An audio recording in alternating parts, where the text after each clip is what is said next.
Ok, estamos live. Olá pessoal, tudo bem? Eu sou a Celina Canadá e hoje eu tenho uma convidada que é a Mariana. Ela vai se apresentar um pouquinho e vai contar pra gente como funciona o mercado de trabalho no Canadá, não é isso? Exatamente. Exatamente. Muitas pessoas chegam ansiosas, será que eu vou conseguir me recolocar? Né? Muitos querem já chegar com alguma coisa também mais fixo, né? Alguma coisa mais permanente. Então a Mariana vai ser a melhor pessoa pra gente conversar sobre isso. Se apresenta, Mariana. Apresento. Então, meu nome é Mariana, como a Celina falou. Eu trabalho na área de RH há mais de 10 anos. Trabalhava com isso no Brasil, apesar de ser formada em Direito. E quando eu vim para o Canadá, eu consegui continuar na minha área. Vim para o Canadá em 2016, com a ajuda da Celina. Tem tempo, né? Parece não, visto estudante, daqui a pouco as coisas foram acontecendo rápido. Foram rápidas demais e graças a Deus deu tudo certo. E aí eu passei por isso na pele, né? De chegar aqui e falar, não, só TI que é bom, porque a gente estava conversando sobre isso agora, né? Meu marido é de TI, então ele conseguiu um emprego porque ele é de TI. Mas aí quando chegou a minha hora, eu falei, pô, eu sou de RH. Existe aquela lenda que recursos humanos é muita comunicação, seu inglês tem que ser fluente. E aí eu falei, agora vamos tentar. E tentei e deu certo. Na verdade, a Mariana veio estudando. Então, ela veio através de um programa de estudo, né? E o marido dela veio trabalhando. Então, querendo ou não, você tem uma formação aqui também. Exatamente. Né? Você acha que isso pesou? Eu acho que ajuda bastante. Acho que dependendo da sua área, faz um diferencial enorme. Por quê? Porque faz, às vezes, da experiência canadense. Né? Então, eu vou falar um pouquinho de experiência canadense depois, mas o que é a experiência canadense? Né? Pode ser um estudo, pode ser um projeto, pode ser um voluntário, pode ser várias coisas. E o estudo, ele faz esse papel.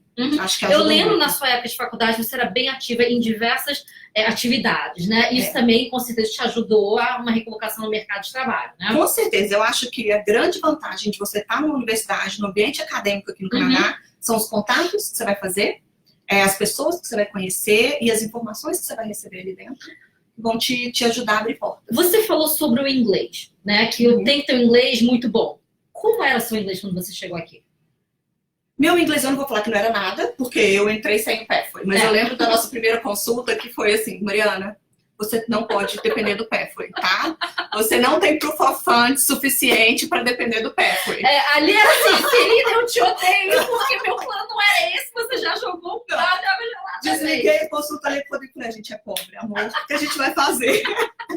Mas enfim, então eu estudei pro IELTS e eu tirei 6, que foi o que precisava. Perfeito, era o suficiente para entrar, né? Então assim, tenho sotaque até hoje, meu inglês melhorou, mas muito por quê? Porque eu estudei, porque hoje eu trabalho full time numa empresa canadense, convivendo com canadenses no tempo todo, mas meu inglês não é perfeito, procuro as palavras, me expresso às vezes mal, mas o importante, e é isso que eu falo para todos os meus clientes, existe uma grande diferença entre nível de inglês e capacidade de comunicação. Ok, perfeito. Se você conseguir se comunicar, você está feito. Okay. O problema é se comunicar e não ter um nível de inglês nativo, perfeito, sem sotaque. Ok, excelente. Então, assim, hoje, fala pra gente, o que você faz?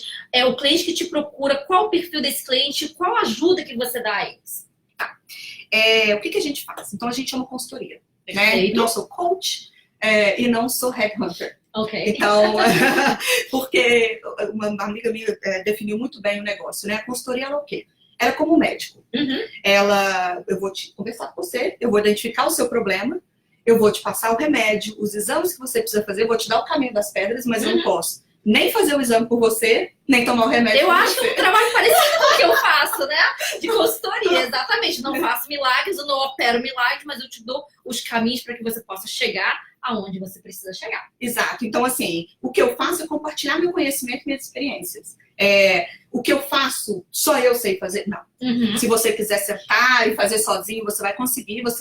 A diferença é quanto tempo você vai gastar para chegar no nível de conhecimento e experiência que eu tô te passando. Né? Então, eu vou te passar já a informação toda mastigada. E é isso que eu faço. Eu explico para o meu cliente como funciona o mercado, eu analiso o resumê, cover letter, dou suporte. Você treina para entrevista também, Treino né? para entrevista. Eu trabalho com recrutadora canadense. Não sou eu que faço as entrevistas simuladas, porque eu acho que tem que ser real. Então tem que ser um inglês canadense, tem que ser por telefone, que é o pior, todo mundo tem medo. Para que a pessoa sinta, tenha o feeling de que estou preparado para uma entrevista real ou não. E aí, através do feedback dessa entrevista, a gente faz um plano de ação, como é que a gente vai trabalhar os pontos fracos, fechar os gaps e aumentar a chance de recolocação. Tá, então assim, a pessoa que entra em contato com você, qual que é o timeline disso? Como é que funciona? A pessoa pode estar no Brasil ainda, pode estar fora do Canadá, certo? Já começa a conversa com você.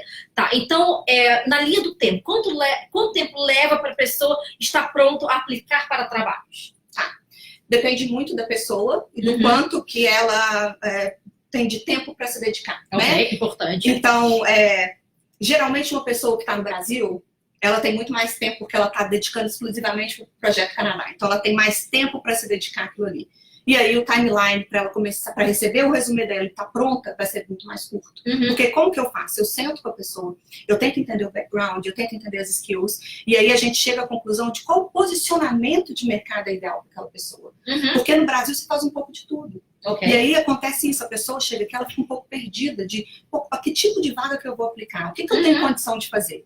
Então a gente fala, olha, a vaga mais competitiva no seu caso seria, vamos supor, um gerente de projetos. Entendi. Ah, Mariana, então tá. Então, com base nesse diagnóstico, nós vamos trabalhar para construir esse resumê. Entendi. Que é diferente do resumê brasileiro. Então eu preciso entender o que ele fez, como que ele fez, os resultados que ele alcançou e traduzir isso numa linguagem que o canadense vai entender. Entendi. Isso é bem importante, né? Porque você quer que o empregador possa olhar e identificar, na verdade, os seus skills, que é a parte mais importante, né? Exatamente. O que eu falo com todo mundo é que o mercado canadense, e isso para mim vale para qualquer posição, qualquer perfil, estando no Brasil, estando aqui, ele é baseado em 3 pilares. E se você conseguir entender esses 3 pilares, você está 60% do caminho andado. Né? O primeiro é comunicação. Então, a comunicação ela tem tudo a ver com cultura, e a maneira que o canadense se comunica é diferente da maneira que o brasileiro se comunica. E o processo seletivo é comunicação. O resumê ele vai comunicar suas skills, a entrevista vai comunicar sua experiência. Então, como que você vai fazer para facilitar que o canadense entenda? Né? Existe uma maneira de fazer isso. O brasileiro, geralmente, lá no Brasil, você vai colocar a sua empresa, depois você vai colocar o seu cargo e seus resultados. Isso é suficiente no Brasil para você conseguir um emprego. Por quê? Porque a empresa é importante. E eu consigo deduzir, porque eu sou uma brasileira, eu leio nas entrelinhas, né? Então, de acordo com a empresa que aquela pessoa trabalha, o cargo que ela exerceu, eu já deduzo várias coisas sobre o perfil.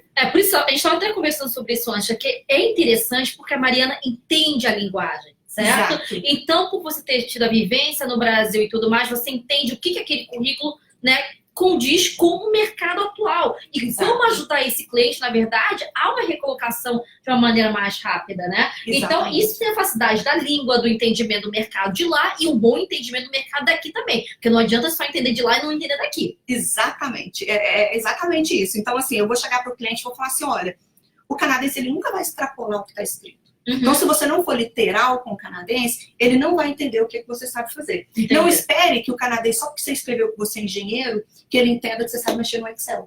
Ele não vai fazer isso. Ele, mas eu sou engenheiro, é básico que eu sei fazer conta de matemática. Mas você tem que escrever que você sabe. Tem. Entendi. Ele não vai extrapolar. É a maneira que se comunica. Ok. E tempo mediano para você conseguir voltar à sua área? Né? Vamos lá. Se você é de uma área específica no Brasil, você veio para cá e você deseja continuar na sua área aqui. Quanto tempo, em média, você acredita que é esse processo? Existem estudos que comprovam que o tempo médio, independente de ser newcomer, imigrante, canadense, são 5 meses. Ok. Tá? A gente conseguiu reduzir esse tempo para o nosso público, né, clientes da Get the Job, para 2 meses. Ok. Por quê? Porque o brasileiro que vem para cá, ele é o perfil que o Canadá precisa. Ele tem experiência, ele é diferenciado e isso a gente consegue acelerar a recolocação dele. Tá, e o quão inglês é importante nesse meio? Quem tem que definir o inglês é quem está contratando. Tá, ok, mas você sente que, por exemplo, cliente, Mariana, olha só, eu sou altamente skilled, ok? Porém, eu não falo inglês. Falo nada. Eu sei fazer mímica. Rola emprego pra mim? Provavelmente não. Tá. Você tem que saber se comunicar. Ok. Então é aquele negócio. Meu inglês não é bom, mas eu consigo entender o que estão me pedindo e eu consigo comunicar com outras pessoas. O intermediário? O intermediário, tranquilamente. Eu costumo dar esse exemplo, o pessoal morre de rir. Se você chega lá no RH da minha empresa, você entende que todo mundo está falando. Ok. Mas se você chega numa área mais técnica, na área de desenvolvimento de câmeras ou na área financeira, dificilmente você vai entender 100% do que as pessoas estão falando. Porque é o inglês técnico, né? Porque eles realmente, o inglês é mais, a capacidade se comunicar em inglês é menor. Por quê? Como o emprego é técnico, ele não tem tanta convivência com pessoas, ele não se comunica muito, não tem necessidade. Ele entendeu o que ele precisa fazer, ele vai sentar, ele vai fazer, ele vai entregar. Tá. A grande maioria das pessoas que tem procurado você, qual é a área deles? Eu sou a queridinha dos engenheiros, né? Ok. Isso é bom, porque nós temos muitos engenheiros. Engenheiros me adoram. Ok, Então, a gente, engenheiros, a gente tem contato com a Mariana. Porque realmente é uma profissão regulamentada aqui. Okay. Então, existe a lenda de que eu nunca vou poder ser engenheiro no Canadá se eu não voltar para a faculdade. Né? E aí, você começa a pesquisar, você começa a ver que não é bem assim. É um processo trabalhoso? Mas existem maneiras de você facilitar e acelerar o processo. Okay. Por exemplo, BC, ela tem um programa acelerador de engenheiros formados internacionalmente que garante que se você conhecer 2 engenheiros registrados em BC que topam assinar que você tem aquela experiência. Que seja um professional engineer mesmo, né? Professional engineers. Tá. E eles assinam por você, pela sua experiência, você consegue a certificação. Ok. E como é que você vai conhecer 2 engenheiros do nada? Você. Voluntário.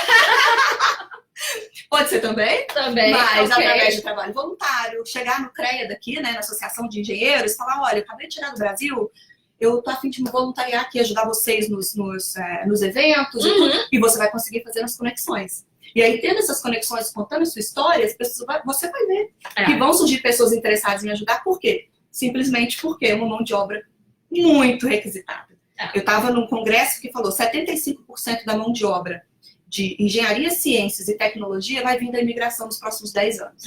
Então, 75% é muita coisa. Gente, olha só, isso não quer dizer que o Canadá está desesperado recrutando engenheiros, que se você é engenheiro, você vai pontuar mais. Não quer dizer nada disso, tá? Então, a gente tem que ter muita atenção, na verdade, né, da maneira como as coisas são entendidas às vezes. Vamos lá. Quais são as principais áreas em demanda no Canadá? Ou especificamente em BC, se você quiser começar, que é a província onde nós estamos. Ok. Eu acho que todas as áreas são boas aqui. Ok. Existe mercado para todo mundo. Isso, Canadá geral. Canadá geral. Canadá é o país das oportunidades, eu falo isso e tá? O que eu acho que as pessoas precisam ter em mente? Quanto mais oportunidade tiver, isso foi você que me ensinou na nossa consulta, quanto mais oportunidades aquela cidade tiver, maior a sua chance de recolocação. Sim. Então, eu lembro que a Celina fez esse exercício com a gente. Virou para o meu marido, qual a sua profissão? Ele falou, X, entra aí no Job Bank. Né? A gente queria ir para o Winnipeg na época. Quantas posições tem oferecendo aí no Job Bank na sua área? Sei lá, tinha 10. Agora entra em Vancouver, tinha 70. Então, assim, é lógico que vai ter mais oportunidades. E quanto mais técnico, e quanto mais sênior e mais anos de experiência a pessoa tiver, mais fácil é. E eu vou dizer por quê. Geralmente, quem chega aqui tem 2 grandes gaps, né? Que é o inglês, que não é uma língua nativa, e a falta de experiência canadense, tá? O que vai garantir que a empresa não vai focar nos seus gaps? É você trazer uma bagagem que vale mais. Ok. E o que é essa bagagem? Anos de experiência, capacidade de realização, conhecimento técnico. Então, o que eu falo com os meus clientes é isso. Mostre e comunique quem é você, de uma maneira que o mercado vai entender, que você não terá problemas de se recolocar. Isso é bastante interessante. Então, depois dos engenheiros, qual seria uma segunda área que seus clientes geralmente vêm? Recursos humanos, engenheiros, recursos humanos, tecnologia, então... Tá, eu ia perguntar, TI não tá entre a primeira, na verdade, a primeira ou a segunda? TI eu tenho, e aí eu tenho de gerência de produtos, gerência de projetos, porque desenvolvedor geralmente eles nem me procuram, né? Porque eles não precisam de mim.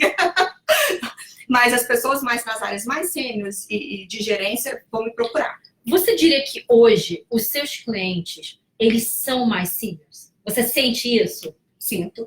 Sinto com certeza, como eu acho que é a realidade para a maioria dos brasileiros que estão aqui, né? O que é sênior para o canadense? É importante a gente dizer. Sênior para o canadense é alguém que tenha no mínimo 5 anos de experiência ou que tenha pelo menos um bachelor degree. Ok. Tá? Então, assim, existem 2 maneiras que um canadense vai considerar você um profissional sênior. Ele vai olhar a sua experiência, vai ver quantos anos de experiência você tem, ou ele vai olhar a sua formação. Então, por que existe esse negócio de, eu sou overqualified?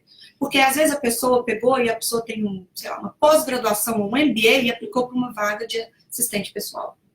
Ela é overqualified. Por quê? Porque o canadense, você é sênior, você está usando aquela vaga como steps to, que eles falam, né? Como uma pedrinha para você chegar onde você quer. E ninguém quer investir num candidato que vai ficar ali 1 ano, 1 ano e meio. Entendi. Então você... Outra coisa, por exemplo, muita gente está aqui com um estudando e o outro trabalhando. Certo? Então vai ter o quê? Vai ter um Open Work Permit de 1 ano ou de 2 anos. Você vê alguma dificuldade dessa pessoa com o Work Permit de 1 ano ser colocada no mercado de trabalho? Depende da área, tá? Então, assim, geralmente o que eu aconselho os meus clientes é tenham no mínimo 1 ano de Work Permit, porque existem empresas, independente da área, que vão dizer que não vão contratar, tá? Com menos de 1 ano de Work Permit. Dependendo, lógico, da sua qualificação, da sua experiência, eles vão ser responsáveis do seu processo para te ter como profissional lá. Mas a regra é essa. O que eu falo é, o que é o ideal de você ter 3 anos, sei lá, de Work Permit, né? Por quê? Porque você perde o medo do emprego temporário. Entendi. Você tem tempo para você adquirir sua experiência canadense, e aí eu vou falar do segundo pilar. O que é o segundo pilar? Existem 2 momentos no mercado. Um que você está menor que o mercado, que é a maioria dos brasileiros. Você chega aqui, você tem gap, você não escolhe onde você quer trabalhar. O mercado te escolhe. Então, geralmente, meu cliente fala assim, Mariana, eu quero aparecer. Eu só quero um trabalho. As contas estão vencendo, né? Você paga as contas. Então, nesse caso, ele está menor, né? Do que o mercado. E aí, existem aquelas outras pessoas que já estão maiores que o mercado e escolhem. E essas pessoas que podem escolher, elas vão escolher o quê?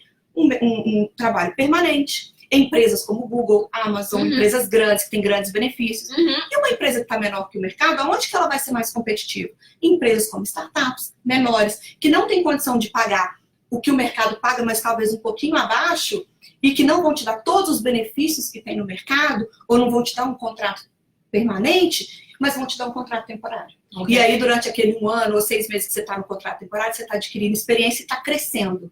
Até o momento que você vai ficar maior que o mercado e aí você vai escolher. Entendi. Então, assim, você falou que você acredita que tem demanda em todas as áreas, certo? Algum em específico te chama a atenção? Vamos lá. TI, com certeza. Com certeza. TI, na verdade, TI, ele anda em outro patamar em termos de empregabilidade. A gente sabe disso, né? E muitas vezes você nem tem que ter um inglês muito bom para você ter um bom trabalho na área de TI e com o tempo seu salário vai melhorando de acordo com o inglês também que vai melhorando. Eu já tive diversos clientes em situações dessas, em relação à TI especificamente. Quanto mais senior a vaga, então assim, se você não tem medo de tentar um cargo de gerência, um cargo de senior, um cargo mais estratégico, porque o brasileiro tem a visão estratégica, ele tem uma visão de todo, melhor para você. Entendi. Por quê? Porque o canadense, ele não tem esse perfil. Okay. Ele vai ser um cara que ele vai sentar, ele vai fazer aquilo 20 anos. A mesma coisa. A ambição é diferente, né? Exatamente. Eu acho que como a competição no Brasil é muito maior, faz com que o Brasil corra muito mais, né, atrás. Então é uma graduação, uma pós-graduação, é mestrado, é muita coisa. Enquanto o canadense, ele é bem mais relaxado em relação a isso. Eu explico isso muito para os canadenses que eu conheço, né? Eles perguntam, por que o brasileiro é diferenciado? Eu falo, olha, porque lá no Brasil, um brasileiro, um funcionário, ele custa 3 vezes para a empresa. Então você acaba trabalhando por 3 e fazendo de tudo um pouco. E aí chega aqui, você quer fazer o que você está acostumado a fazer lá. Porque se você não fizer desse jeito lá, você perde seu emprego. E aí todo mundo aqui fica assustado. Nossa, é uma máquina de trabalhar a pessoa. E quando você aqui, 8 horas por dia tá moleza, né? Exatamente. E aí o pessoal fala assim, não, mas 5 horas, você não vai embora? Vai jantar com a sua família? Tá na hora, né? É verdade. Existe essa preocupação. Qualidade de vida, né, gente? Está vindo para isso, né? Exatamente. Então, assim, isso é outra coisa muito importante que eu falo com os meus clientes. Quanto mais senior o seu cargo, maior o seu salário.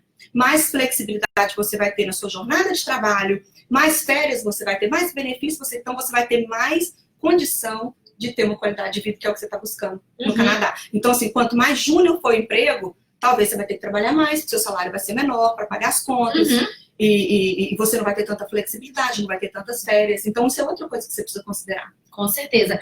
A área da saúde, o que você me diz da área da saúde? A área da saúde é praticamente toda regulamentada, né? Mas eu tenho sim uma cliente médica. Quer dizer que ela já trabalha como médica? Não. Quer dizer que a gente pegou a experiência dela e a gente adaptou para o que ela pode fazer no Canadá enquanto ela está se formando busca. Aqui? Não, ou ela veio ao trabalho? Ela veio para estudar, só que ela fez um mestrado em business, não tem muito a ver com medicina, tá? Então, o que a gente fez? Pegou a experiência dela e usou para ela se recolocar na indústria da beleza, porque ela era dermatologista, vamos supor, né? E aí ela vai trabalhar ali, fazer os contatos dela, entender como que ela vai buscar agora a certificação para ela se tornar médica. Eu conheço essa cliente. Talvez conheça. Talvez conheça. E agora ela está a poucos passos de conseguir a licença e trabalhar. Ok, perfeito. E enfermeiros, como funciona? Tem noção? Enfermeiros. Ótima pergunta. Então, a profissão de enfermagem, que é totalmente diferente do Brasil. Então, níveis diferentes de enfermagem. A gente tem muitos enfermeiros assim. Então, são níveis diferentes de enfermagens. Dependendo da província, você precisa ser PR para você se certificar. Algumas províncias não vão te aceitar nem para você fazer um curso de enfermagem, né? Mas, é o que eu falo. Você pode conseguir um outro emprego. Talvez, sendo assistente numa clínica médica enquanto você trabalha e faz os seus contatos para você conseguir a sua certificação na área de enfermagem. Por que eu falo de contato nas áreas que são regulamentadas? Porque é bem politizado. Então, você tem lá o Conselho de Enfermeiras de British Columbia. Quanto mais contatos você tiver ali dentro, mais fácil é de você validar o seu diploma, de você conseguir uma vaga para trabalhar como voluntário, como observador. Inclusive, isso é uma das oportunidades que tem para quem está no Brasil e quer vir trabalhar na área de saúde, é vir como observador, vir fazer um curso que dê essa oportunidade de você... Porque você vai poder atender pacientes, mas você vai poder trabalhar como observador e você vai criar contatos, experiência e vai estar estudando aqui para um futuro contato com o empregador. Bem interessante. Tem empresas que não contratam pessoas que não sejam residentes permanentes? Existe isso? Existe, que não sejam residentes. E é legal isso? É permitido? Permitido. Tem o work permit, ok. Tá, tudo bem, mas a pessoa não é residente permanente.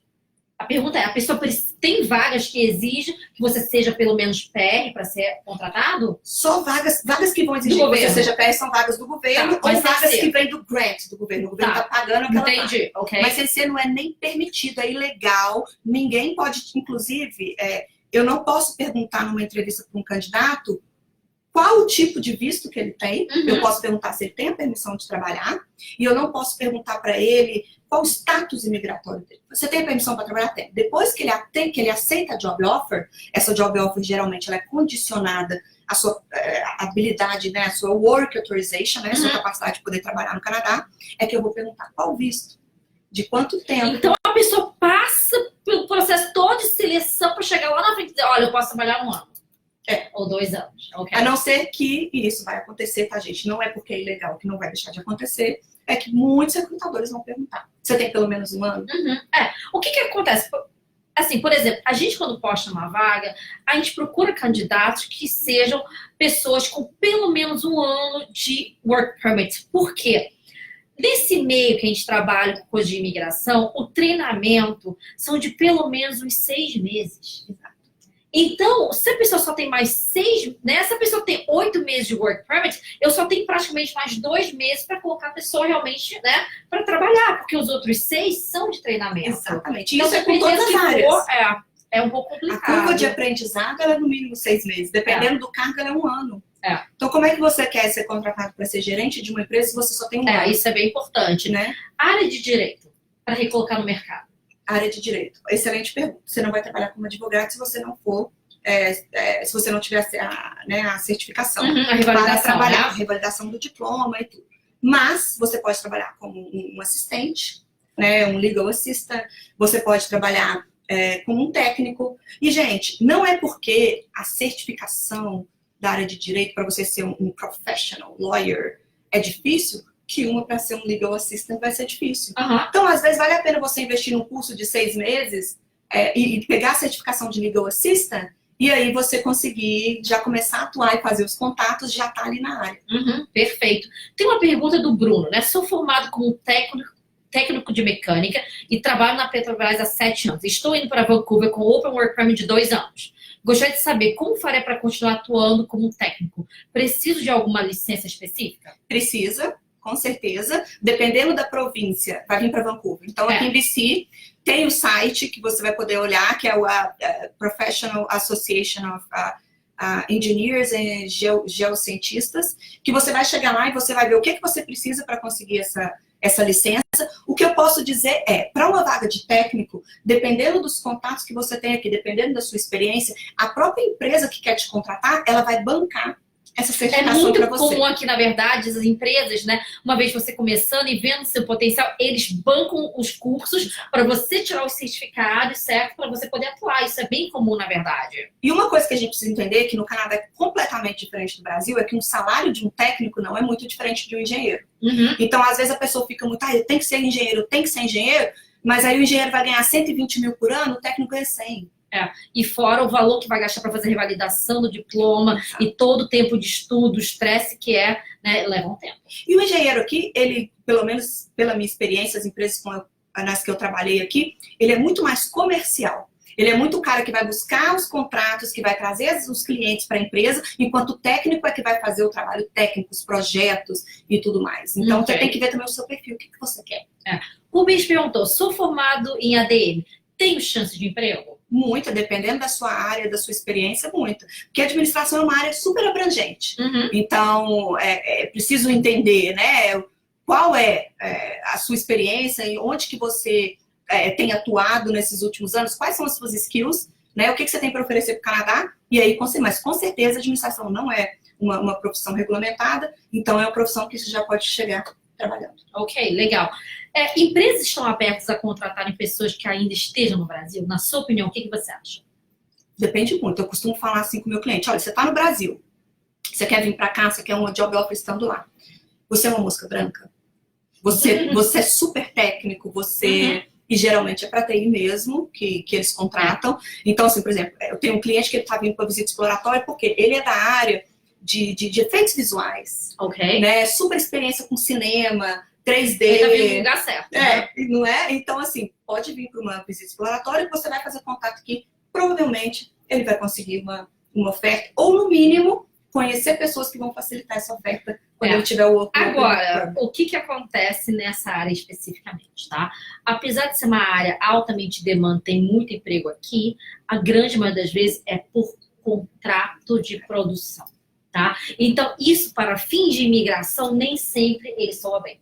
Né? Porém, tem um programa da província de BC, que é o Tech Pilot, que foi feito especificamente. Você não precisa de uma oferta de trabalho por tempo indeterminado. Pode ser um contrato de 1 ano para a gente poder te qualificar. Então, depende da sua área. Se você tiver com dificuldade, na verdade, um contrato por tempo indeterminado, e se você for da área de cinema e algumas áreas de tecnologia, existe um plano separado para você. Exatamente. O que é muito bom, né? Exatamente. Então, assim, o que eu costumo falar é isso. Não fale da sua situação imigratória, não tente explicar para o recrutador que, olha, já tenho um consultor, ele vai fazer tudo.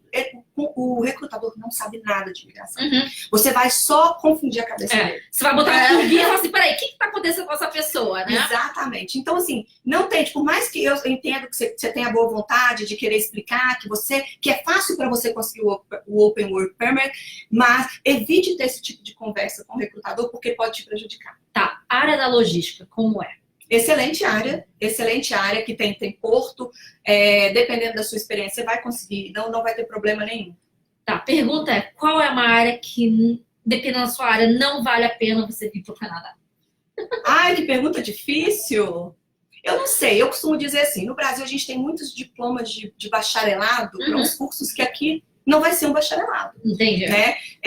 Sei lá, jornalismo. Jornalismo, você tem que saber muito do local, você tem que saber muito de como funciona, cultura.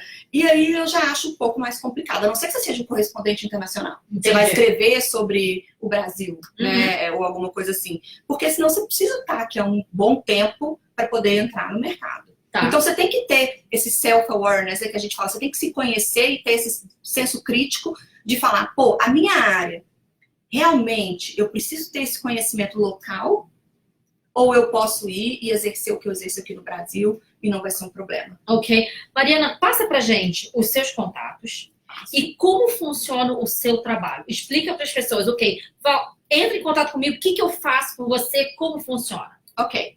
So, o que eu faço? Você entra lá no meu site, é www.getthejobcanada.com e aí você pode marcar uma consulta inicial comigo, tá? É getthejobcanada.com. Ótimo. E aí você pode marcar uma consulta inicial comigo. Nessa consulta inicial, é com você mesmo? É comigo mesmo, eu atendo 100% dos clientes pessoalmente, tá?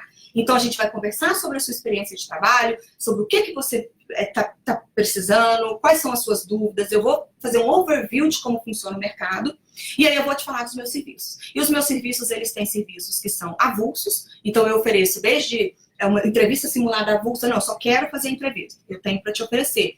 Eu quero só que você lê o meu resumo e me dê um A feedback. Dina, que trabalha com a RH, tá falando, ó, a Mariana é muito boa, muito competente. Ah, gente, a Dina é uma fofa. Obrigada, Dina. E aí a gente vai chegar à conclusão de quais os serviços que você vai precisar. Então eu ofereço tudo, eu ofereço pacotes. Ah, Mariana, eu preciso de uma solução completa. Eu quero que você me fale como é que eu vou me posicionar, onde que eu tenho mais chance, quanto que eu vou ganhar, faz um currículo para mim, me dê um suporte durante o meu período aplicando para vagas. Então, entre em contato comigo, meu contato vai estar lá no site, me manda um e-mail que eu passo todos os valores, detalhes de todos os serviços que a gente presta. Porque é o que eu falei, assim, graças a Deus a gente está tendo um retorno muito bom, com todos os profissionais que a gente tem trabalhado, 90% são recolocados em 2 meses. Isso é muito importante. Geralmente a gente fala, geralmente é 4 meses, né, para se recolocar. Então a questão de 2 meses já dá uma boa acelerada, claro. E você tem que ter, né, uma pessoa competente atrás de você para te dar esse suporte também, né? Com certeza. E assim, o que eu acho muito importante? Eu tenho contato com recrutadores e profissionais de RH em diversas áreas aqui, em diversas empresas, não só brasileiros. Então eu sei o que o mercado está precisando. Legal. Eu sei o que o mercado quer ouvir de você, o que o mercado quer ver no seu currículo. E isso é muito importante para quando você está fazendo o seu currículo. Quais são os valores que você cobra, Mariana? Os valores, eles vão variar do serviço que você quer. Então eu vou dar um exemplo aqui. A minha consulta inicial custa $100, são 45 minutos. O meu pacote mais completo, ele custa $650, incluindo 1 mês de suporte, tá? Okay. Então, assim, os valores vão variar entre 100 e 650. Legal. Inclusive, né, eu estava falando com a Mariana anteriormente e é uma coisa que eu venho procurando. Eu não faço uma indicação se eu não confio, se eu não conheço o trabalho. Né? Então, se muitas vezes a pessoa, Celina, me recomenda alguém para fazer um curso de inglês, eu não vou recomendar quem eu não conheço, tá? Não existe uma troca de dinheiro, porque isso não é um business onde eu me recomendo, eu te dou alguma coisa, porque acaba que vira um business e não, né, uma recomendação, porque você realmente confia e conhece o trabalho. Então, conversando com a Mariana, resolvemos fazer uma parceria. Qual é a parceria? É simplesmente, eu indico os meus clientes que queiram fazer, né, queiram entrar no mercado de trabalho e precisam de ajuda com o currículo. Todos os clientes da IMI Canadá vão ter um desconto com a Mariana. Todos. Né? Então, esse foi o nosso combinado, tá? Excelente. O que não pode faltar no currículo? Você julga extremamente importante? A cidade que você tá. Ok. Tá? Então, se estiver no Brasil, coloca Rio de Janeiro, Brasil. Coloca Rio de Janeiro, Brasil. Não pode faltar... Eu vou falar só rapidinho aqui a estrutura ideal do currículo, tá? Perfeito. Então, primeiro, seu nome destacado, para todo mundo saber qual é o seu nome. Depois você vai colocar seu telefone de contato, a cidade que você está e o seu link para o LinkedIn. LinkedIn é sua online brand, né, sua marca online e é muito importante e muito valorizado no Canadá, tá? Todos os recrutadores vão entrar no seu LinkedIn para conferir se ele bate com o seu resumê. Depois você vai vir nos highlights of experience, né? Ou sei lá, summary of qualifications. E você vai escolher 5 bullet points com os seus principais achievements. E aí você vai fazer isso com base na vaga que você está aplicando. O que a vaga está pedindo, você vai botar lá. Tá? E depois você vai vir core skills, todos os softwares que você sabe mexer, conhecimento técnico, você vai listar ali. E depois o relevant work experience. E por final, a seu conhecimento de línguas. Tá? Porque mudou para o Canadá, às vezes o pessoal esquece. No Brasil é importante botar que fala inglês. Aqui é importante falar que você fala português. Você fala mais de uma língua. Não se esqueça que tudo no Canadá é o mais importante primeiro. Então, vai ser sempre o título da posição que você ocupou, vai vir em destaque, vai vir primeiro, depois as datas. Depois das empresas, na verdade. Depois que vai vir a empresa. O nome da empresa não é algo tão importante quanto é no currículo brasileiro, né?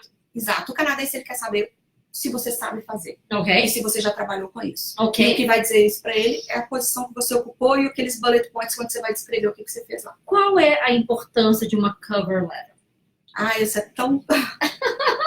Isso é muito polêmico, porque eu, pessoalmente, não sou fã da cover letter. Tá. Então, assim, eu posso falar como experiência própria. Nenhum dos 3 empregos que eu ocupei aqui eu fiz cover letter. Ok. Mas porque muita gente fala, é essencial uma cover letter, né? E assim, eu falo, olha, sinceramente, eu acho que eu nunca apliquei para um emprego aqui, na verdade, né? Nos outros 2 empregos que eu tive foi por indicação e eu não tive que nem fazer entrevista praticamente. Então, eu não tenho ideia como funciona uma estrutura de currículo, como funciona a cover letter. E quando as pessoas me mandam o currículo também, eu olho por outras coisas que não necessariamente o que uma empresa canadense, da maneira como eles olham. Então, cover letter, para você não é uma coisa tão importante? Para mim não é. Um currículo bem feito faz, às vezes, muito mais eficaz do que a cover letter, mas existem empresas que vão te exigir que você submeta a cover letter. Então, você vai explicar nessa cover letter por que você é o candidato ideal para aquela vaga. Então, acaba o candidato tem que entrar também um pouco na empresa, ver o que a empresa faz e como que entra nisso, né? Com certeza. Gente, aprenda a estudar a job description. Porque está escrito ali por algum motivo. O que ele está pedindo ali é o que ele quer. Aí eu escuto muito assim, tá pedindo experiência com marketing digital? Assim, eu fui gerente de marketing. Nunca trabalhei com marketing digital. Será que eu posso aplicar? Não, não pode, porque ele quer marketing digital. Porque aqui as pessoas são muito mais objetivas, né? Coloca, eu quero isso, então tá ali, entende? Não tem muita, né? Então, mas eu já fiz um pouquinho disso, eles querem coisas específicas. Exato. E mantenha só o que é essencial no seu currículo. Você não quer... A maneira do canadense comunicar, ele é direto. Você não quer confundir o canadense, né? Ele é assim, ele não é igual o brasileiro, porque ele olha para todos os lados. Então, quanto menos informação você colocar que não é relevante, melhor. Você quer direcionar ele para o que é importante, que você é o candidato principal para a vaga. Então, você vai dizer, pediu 3 anos de experiência mais bacharel, primeiro bullet point lá. Eu sou um profissional com mais de 3 anos de experiência e bacharel em tal. Porque quando ele lê, é essa pessoa. Entendi. Uma pergunta que eu sempre recebo, não sei se você consegue até me dar uma luz em relação a isso, a pessoa sempre fala, Celina, eu sou da área administrativa. Qual é a melhor província para mim? Muitas vezes eu fico sem resposta, porque não tem uma área específica, né? É diferente, peraí, logística. Então, se for logística, vamos olhar onde estão os portos no Canadá, certo? Eu consigo direcionar. Oil e gás, ok, Alberta, né? Grãos, Manitoba, então assim, tudo bem, mas...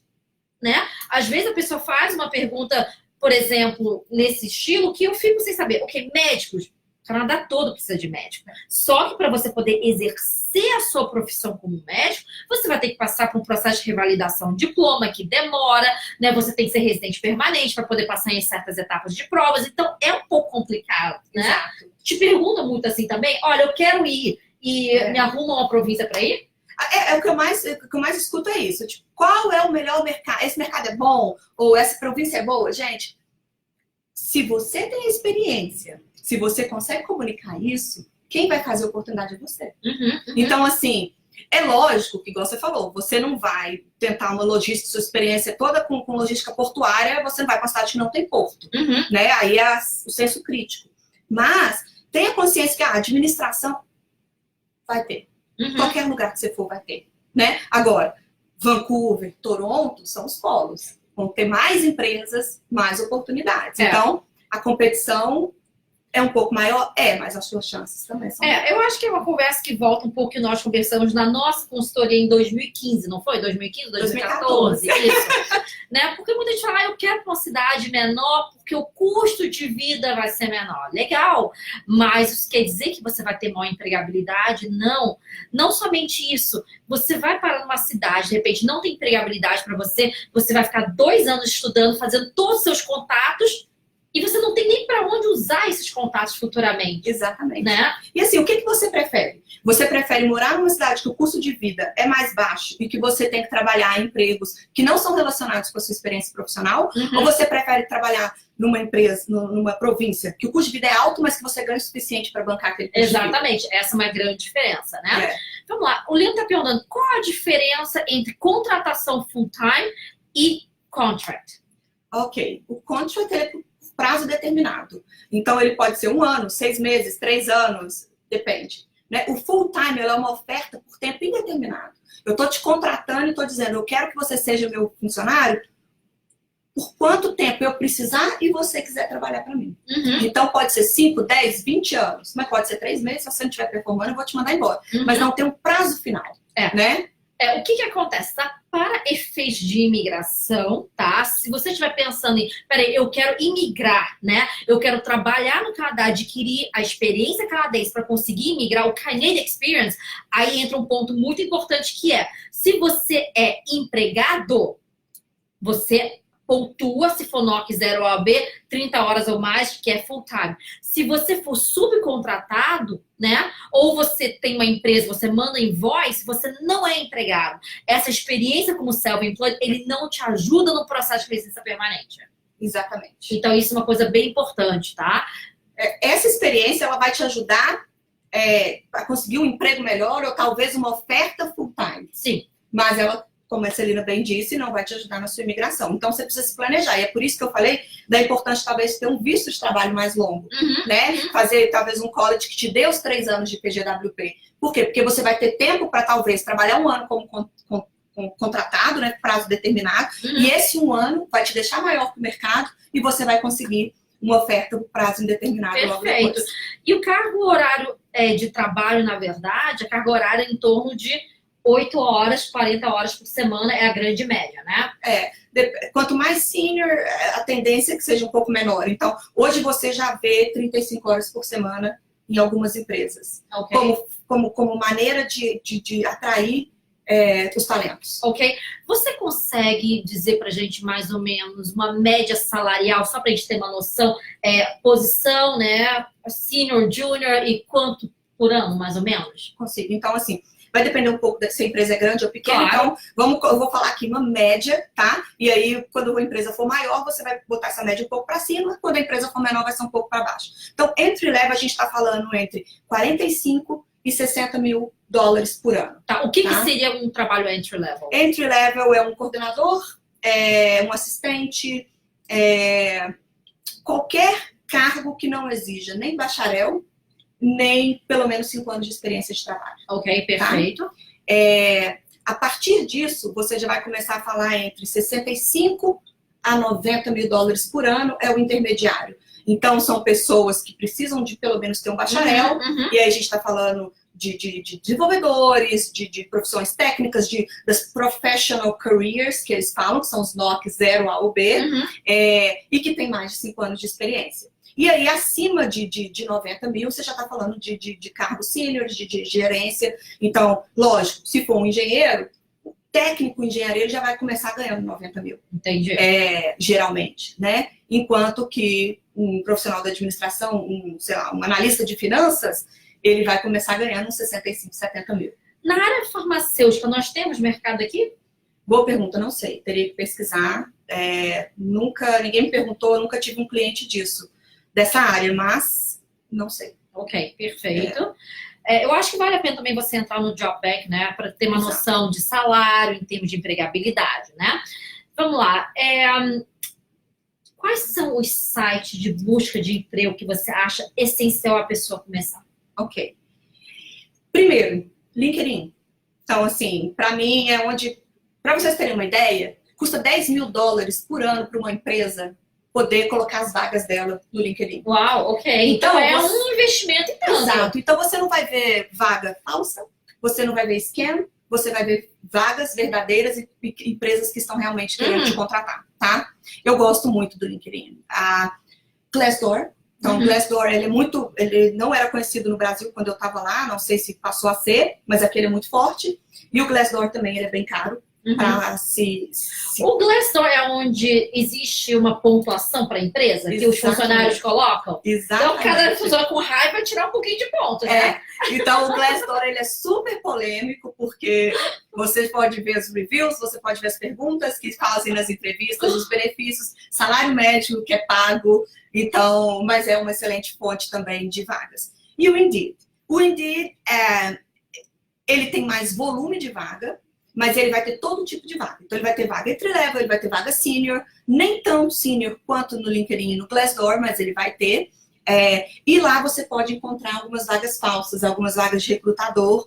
Por quê? O que acontece? O recrutador, como no Brasil, ele ganha por indicação que ele dá para a empresa, tá? Então, ele vai colocar a vaga lá que às vezes a empresa nem sabe que ele está colocando. Você vai aplicar para aquela vaga, ele vai fazer toda a entrevista com você, depois ele vai chegar para a empresa e falar: olha que lindo esse resumê que eu arrumei para você. Porque a empresa vai ter que pagar 25% do seu salário para ele. Entendi. Aí, o que a empresa vai fazer? A empresa vai dar preferência para quem aplicou direto no site dela, que ela não precisa pagar 25%. A não ser que seja realmente um contrato com aquele recrutador, que a empresa contratou e quer que aquele recrutador busque uma vaga, o que acontece geralmente em posições bem mais altas. Perfeito. A Laís pergunta, né, no contrato, eu posso ser demitida a qualquer hora, como no full time? Sim, na verdade, a empresa não tem nenhuma obrigação com você, tá?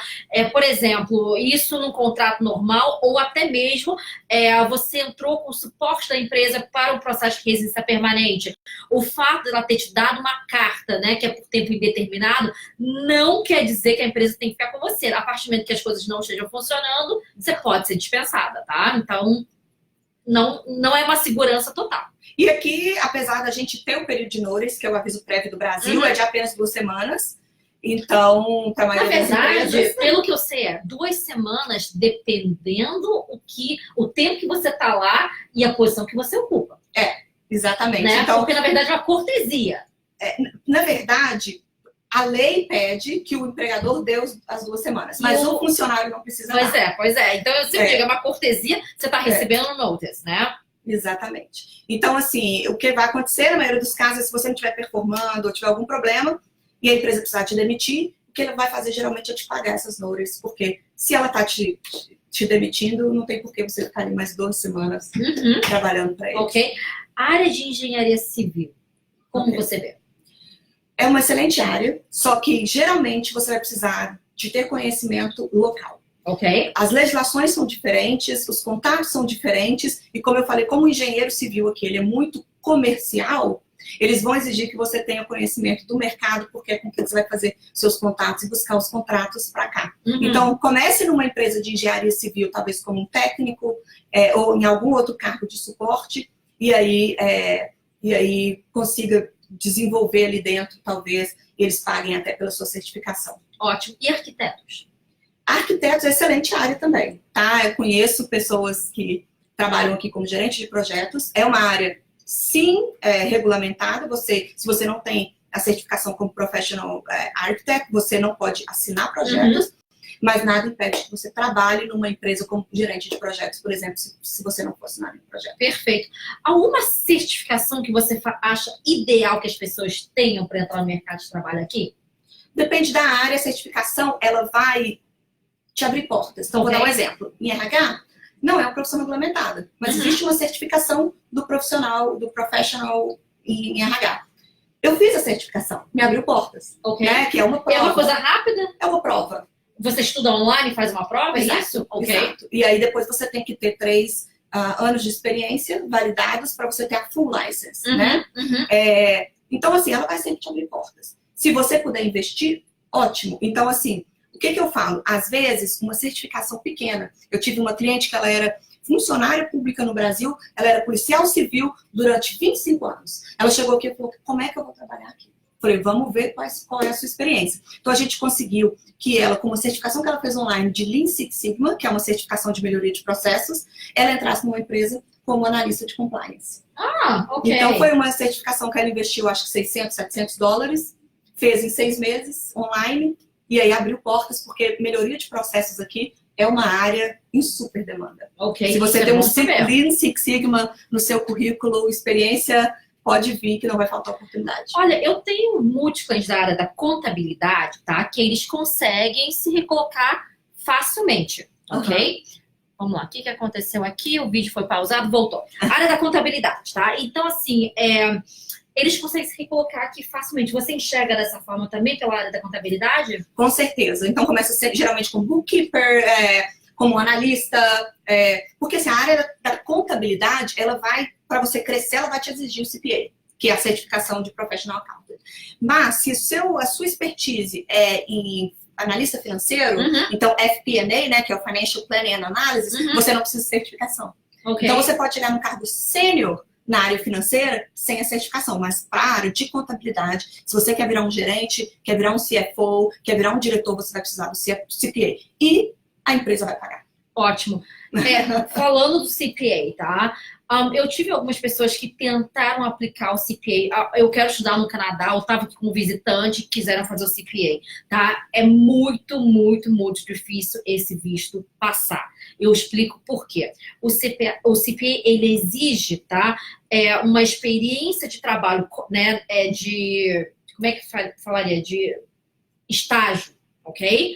Muito maior do que o número de horas em sala de aula. E a imigração não permite que o componente de trabalho seja maior do que o componente de estudo, ok? Então, a grande maioria dos clientes que conseguem fazer o CPA é como já está aqui acompanhando alguém que está estudando, tá com o Open Work Permit e a gente aplica para um Study Permit. Aí eu consigo, mas do contrário, não consegue fazer. Ou então, não sei, talvez a 3RA seja, né, mais capacitada para falar sobre isso do que eu, mas devem ter cursos que não sejam especificamente o CPA, mas que te deem os créditos para você eliminar matérias do CPA. Então, talvez, sei lá, olhar uma faculdade que faça um curso de finanças, mas que os cursos contem como crédito do CPA depois, pode ser também uma opção. Ok. Mariana, você está atendendo em todas as províncias ou somente em BC? Todas as províncias, meu atendimento é praticamente todo online. O diferencial é que quando eu tenho um cliente em BC, eu posso me encontrar pessoalmente, e aí fica mais fácil. Tem diferença de currículo de província para província? Não. Eu acho que não, né? Nenhum. Ok. Área da gastronomia. Ai! Amo essa área. Pois é, a área da gastronomia, ela não vai te exigir estudo praticamente, né? Ela vai te exigir muito mais aptidão, experiência, né? É o que eu falo às vezes com os graphic designers, né? Você tem um portfólio, você não precisa nem ter um currículo, né? Então, se você cozinha bem, você pode vir. E aqui, eu não sei se ainda tem, mas tinha algum programa para chefe de cozinha que facilitava a imigração, não sei se ainda tem. Não, nós não temos especificamente, inclusive, né, se você é cozinheiro, você saiu da lista de ocupações em demanda pela província de BC, onde a gente pontuaria mais, né, mais chefe de cozinha tá. Então, eu vejo muitos clientes chegam aqui e eles começam a trabalhar em cozinha. Eu vejo que eles conseguem, na verdade, desenvolver rapidamente ali dentro, né? E muitas chances da empresa, do restaurante, na verdade, ajudar com o processo, porque é muito pesado, né? Então, acaba que os restaurantes querem que vocês fiquem. Exatamente. Eu vejo muita gente conseguir né, o PR, a imigração, através dessa área. Legal. Mariana, então, repete pra gente o seu site, tá? Como que as pessoas podem entrar em contato com você? Ok, então www.getthejob.com, canadá.com. Entra lá, tem um link lá para agendar uma consulta inicial. Ou então você pode também me mandar um e-mail, tem lá no site mariana@getthejobcanada.com. Respondo todas as perguntas em no máximo 48 horas. E é isso, vamos conversar, vamos ver. Cada atendimento é um atendimento, cada profissional tem a sua experiência. Então, eu gosto desse trabalho, que você pode trabalhar pessoalmente customizado, porque daí eu tenho mais capacidade para ajudar. Porque cada cliente, cada caso é um caso também, né? Então é importante você ter um foco, né, para você. Exato. Certo? Focado em você, né? Ótimo. Semana que vem eu volto com uma outra live, né? Mas dessa vez será sobre o pós-ITA, que é o quê? As pessoas que estão no Pool do Ex-Present, que receberam o convite, né? E como agora prosseguir com a aplicação de residência permanente. Tem 60 dias para aplicar, então eu vou dizer um pouco, né, do que nós recebemos de clientes aqui de pós-ITA, quais são as grandes dúvidas e, na verdade, quais são os pontos que pecam bastante na hora da criação do perfil, que eu tenho que ficar ali corrigindo depois. Então, vai ser interessante para quem está no processo de residência permanente já, né? Quer dizer, para quem já está no Pool do Ex-Present, nessa batalha para conseguir a residência permanente. Mariana, muitíssimo obrigada pelo seu tempo. Obrigada a você pelo convite. Imagina, foi um prazer tê-lo aqui, né? Já tinha um bom tempo que a gente não se via, bom que a gente colocou também o papo em dia. Com certeza, suas dicas são super valiosas. Muitas pessoas que estão no Canadá, que estão pensando em vir, é importante saberem como funciona o mercado de trabalho aqui, porque é a porta de entrada também para um processo de residência permanente. Com certeza. Excelente. A gente vai ficando por aqui e até a próxima. Tchau, tchau.